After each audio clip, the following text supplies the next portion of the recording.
What's the story, Morning Glory? What is the word, Hummingbird? Thank you so much for clicking on my channel and for joining me for this review of a brand new series on OWN TV produced by the one and only Carlos King, and it's in the whole Love and Marriage franchise. Now we have Love and Marriage Detroit, Season 1, Episode 1, What Up, Doe? So, first, when the episode starts off, Carlos King is giving us a history of Detroit, how it used to be on and popping back in the day, because it was the music capital of the world. It was where they were manufacturing cars. There was a big place for manufacturing cars. It was happening. And then at some point, I think around maybe the 70s, 80s, Detroit took a hard hit. The economy plummeted. People were escaping Detroit. And now he's saying that Detroit is making a resurgence. It's coming back to life. It's on and popping again in D-Town.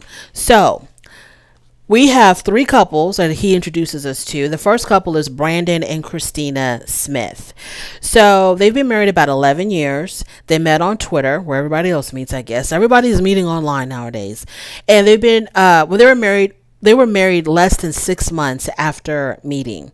And he started his own company called Star Factory, which is very similar to where Berry Gordy had back in the 50s and 60s. Berry Gordy had Hitsville. I think it was called Hitsville USA, where he would take up and coming artists and he would mentor them and shape them up and get them ready to becoming music superstars. The Supremes, Marvin Gaye, etc., Smokey Robinson, Stevie Wonder, the list goes on. And so Brandon Smith, this is what he's trying to do with his company called Star Factory. He wants to take up and coming artists and shape them and mold them and produce them and turn them into superstars.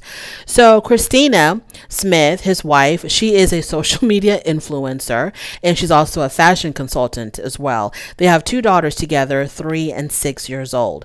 Then we have Russell and Kobe Harris. They've been married about 3 years. Kobe is also an influencer. He runs a nonprofit and he's also in the Army Reserve, and they have an 18-month-old daughter together. Then our third and last couple is Dr. Latoya Johnson and her husband, Anthony Johnson. Latoya is a doctor of physical therapy, and she's also trying to get this wine business, this luxury wine business started, and it's called, I think the company is called, or the wine is called Opulence. Anthony works for Live Nation, and he's also the owner of a production studio, and they met at Michigan State University. I was really happy to hear that they met in college and not on social media. So when we see them all, they're all having this one big, huge, picnic. All the couples are there with their kids. And so the first conversation that comes up is they talk about Brandon being controlled by his wife, Christina. So your boy, Anthony Johnson, the one who's married to the doctor, he's very much into men not being controlled by their wives. He's very much into men being men, making their own decisions, not having to run to your wife to ask her permission to do stuff. And so he points out how Brandon is being really controlled by his wife. And so Anthony suggests that they all take a boys' trip. And there's this whole discussion of, should you ask your wife if you can go on this trip, or do you just go on this trip and your wife should be okay with it, or what? Christina basically warns her husband, Brandon, the one who they claim is, being controlled by her. They kind of, Christina tells her husband, Brandon, well, you can go if you want to. Kind of like, and you see what happens if you do, kind of situation. So that's that whole dynamic there between Christina and Brandon, whether or not, he can be his own man. And then we have Anthony, who's trying to get all the men to be more manly and not always, running to your wife, asking her permission for stuff. So next, we have Kobe and Christina. So Kobe and Christina, they meet up. I think they were having like a play date with their children. So they're having a play date with their kids, and they're both our preacher kids. They're both their wives. They're both their moms, and they're both social media influencers. So Christina's about to turn 40 years old, and she feels like, a little bit overwhelmed with being a mom and, running her own business. And she feels like her husband, Brandon, should step up a little bit more because he works. He's like a workaholic. He's always working. He's always away from the home. And so she wants Brandon to step up a little bit more and find more of a work-life balance and be present a little bit more in the home.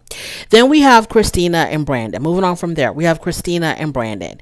So, like I said, Brandon is the owner of a production company called Star Factory. So he's in the studio working with one of his new clients. Her name is Nija. So he just signed her, but he hasn't told Christina yet, which is like a big red flag. You sign a new artist to your company and you don't tell your wife about it. So then when his wife calls him and asking him, haven't talked to you all day, when are you coming home? He's very short with her because he knows that he's hiding something from her. So he talks to her like really rude.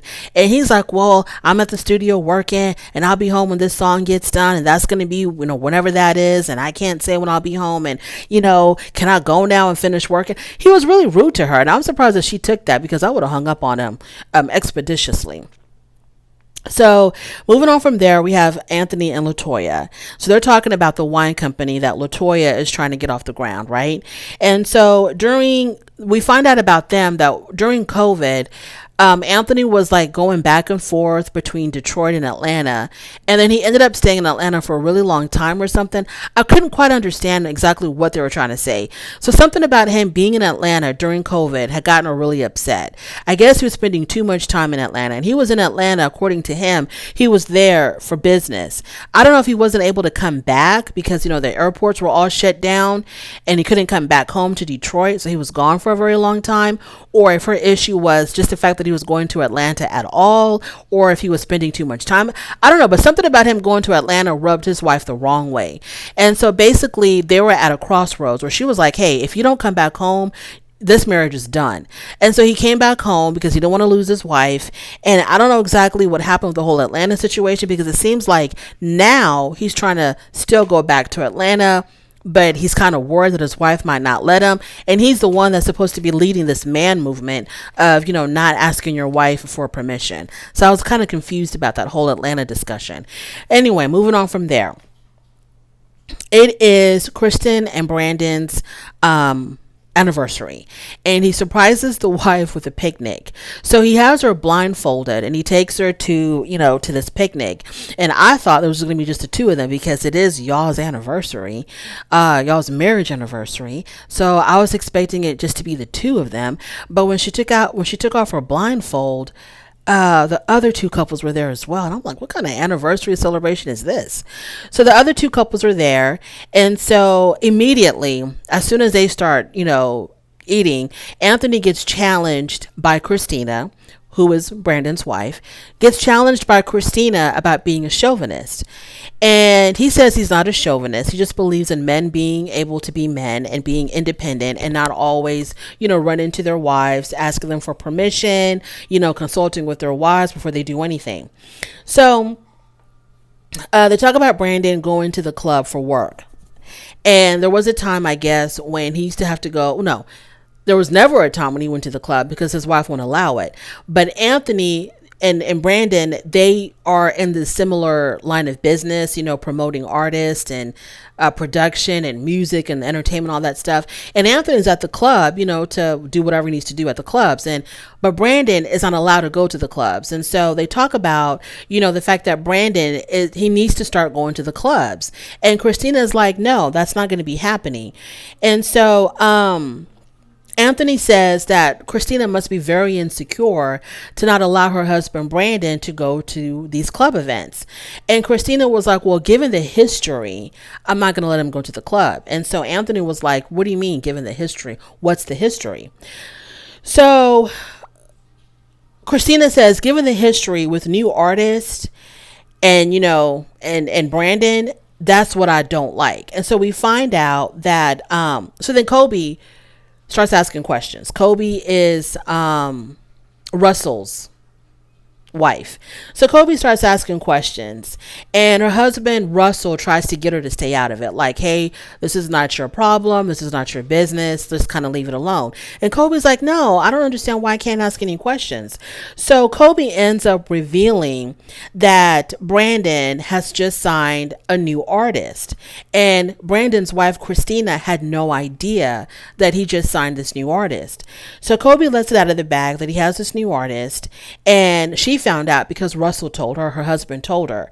So then Brandon told Russell not to tell anyone because his wife didn't know. But Russell failed to tell his wife, Kobe, to not mention this to the group because nobody is supposed to know this. So Kobe had no idea that it was top secret information.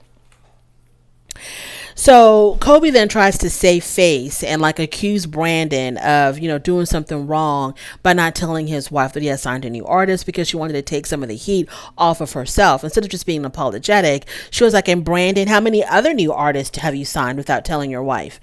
So Christina now is upset. So she's like, you just signed a new artist without telling me?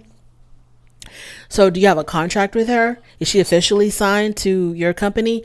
And Brandon is like, yeah, I signed a contract with her. Yes, everything is official. Everything is signed, sealed, and delivered. Yes, she is officially working for my production company and I'm helping her, whatever.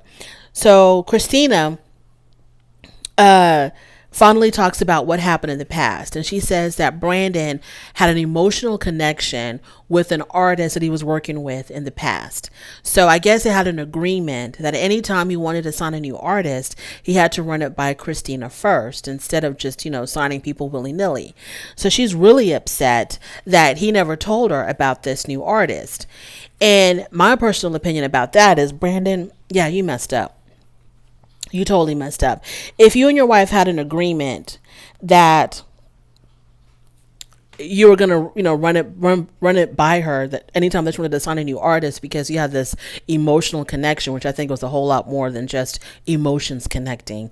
But if you and your wife have this agreement that you were gonna talk to her before signing any new artist, then you need to hold up that agreement. The fact that you went behind her back to do it, it just says a lot about your character as a husband.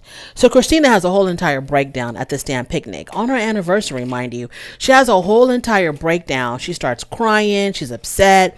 And, she's like, well, now that you have this new artist, it's going to take time away from the home. Because remember, she had told Kobe in the beginning of the episode that she wanted Brandon to spend more time at home to find more of a work-life balance. Now he's got this new artist. He's going to be working overtime, double time, triple time, and he won't be at home as much. So it's like a whole mess. Brandon doesn't even seem like he really cares about his wife, to tell you the truth. The way that things kind of started off in this first episode, Brandon didn't even, the way he talks to his wife is kind of like disrespectful to me. His wife might be a little bit more on the needy side and she may be insecure and she needs to work on that, but the way he was talking to her, I really didn't appreciate it. And then Anthony, trying to lead this revolution, this man revolution, yeah, that's not going over well with me either. And then Russell just trying to keep his nose clean. But, we're going to find out he's going to have issues later. But this is just a preliminary little review of the first episode of this brand new show. This review is not as polished as it normally would be because I really don't know these people. I'm having a hard time keeping up with their names and who they are and who's married to who. So hopefully it's going to get better as time goes on. But yeah, Brandon, you really messed up by signing up this new artist and not telling your wife, because even if it is innocent, now you're taking something that is innocent and you're making it look like there's some shady business going on because you didn't want your wife to know about it. Thank you so much for joining me. I really do appreciate it. On your way out, please don't forget to rate the video. If you like this content, go ahead and subscribe, and I'll definitely talk to you later. Bye.